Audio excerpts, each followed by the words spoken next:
So we spent some time a couple of weeks ago talking about some of the greatest players in the history of baseball who were not in the Hall of Fame, many of them because of their links to steroids. All these factors converged into the year 1998 in the made-for-TV home run chase that unfolded during the 98 Major League season. Now, 61 was one of those magic numbers in sports for decades. Single-season home run record held by Roger Maris when he played for the Yankees for a long time. It was viewed as essentially an unbreakable record. But then you had a new era of power hitters that emerged in baseball that convinced some experts that Maris's record was in peril. Ken Griffey Jr. and Cecil Fielder, those are two players who made a serious run at 61 home runs prior to 98. But in 1998, the two names that captured the nation's attention as they chased the 61 home run mark were, of course, Mark McGwire of the Cardinals and Sammy Sosa of the Cubs.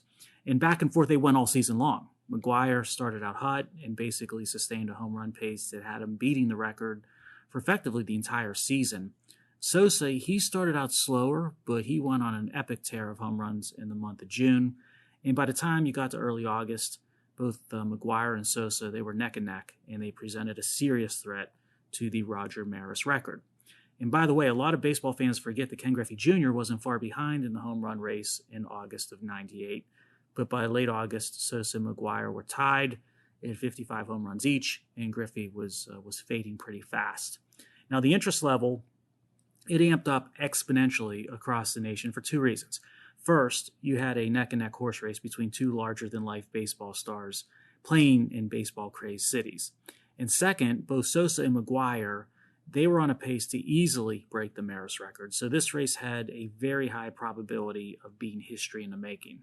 And there's probably a third facet to the public interest or fascination of the 98 season home run chase, which is that Sosa and McGwire, they were sort of rivals and they were sort of buddies. And since the two teams were in the same National League division, they went head-to-head quite often. Now, speaking of that head-to-head nature of the home run chase in 98, McGwire ties Maris in a game against the Cubs, and then a day later he broke the Maris record against the Cubs. And the Maris family was in attendance. Sosa was playing in the outfield when McGwire hit his 62nd of the year. And needless to say, again, must-see TV. A cool and interesting note, by the way, about McGwire's 62nd record-breaking home run. It was the shortest home run for McGwire that season, barely made it over the wall and didn't even make it into the stands in the outfield. And the guy who ended up retrieving the ball was a groundskeeper at Busch Stadium who was a law school student. And that ball would have fetched millions of dollars at auction, but the groundskeeper decided to give to McGwire. Sosa hit 62 home runs later that month, and that basically put Maris at third all-time. McGwire, of course, finished the season with 70, and Sosa wrapped up the 98 season with 66. Sosa ended up winning the MVP in 1998. Now, that magical 98 baseball season, when it comes to the home run chase, it didn't last long without suffering some major reputational damage. So first, Barry Bonds set a new all-time single-season home run record with 73, but then the daylighting of rampant steroid use throughout the major leagues took front and center stage, and it effectively eviscerated the achievements of McGwire and Sosa and Bonds. And McGwire and Sosa, they went from heroes to villains almost overnight. And the single most damaging event for both, I think, was their congressional testimonies surrounding alleged steroid abuse.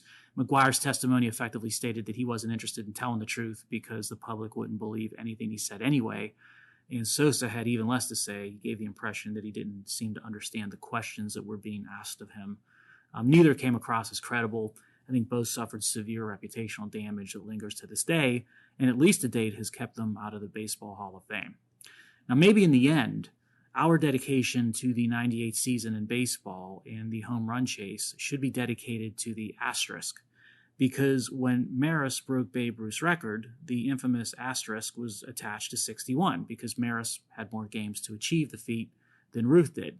And some critics place an asterisk next to Ruth's mark because he played during a segregated era when the pitching talent, of course, was split into major and Negro leagues, and it wasn't concentrated into one league. But then, ironically, McGwire and Sosa and Bonds, now they've got that mark attached to the number of their records, and this time because of questions swirling around steroid use. It's strange that from Babe Ruth in 1927 to Roger Maris in 1961, to McGwire and Sosa in 98, and to finally Bonds in 2001. Two things tie these players across decades together: the single-season home run record and the asterisks that attach to each of those records.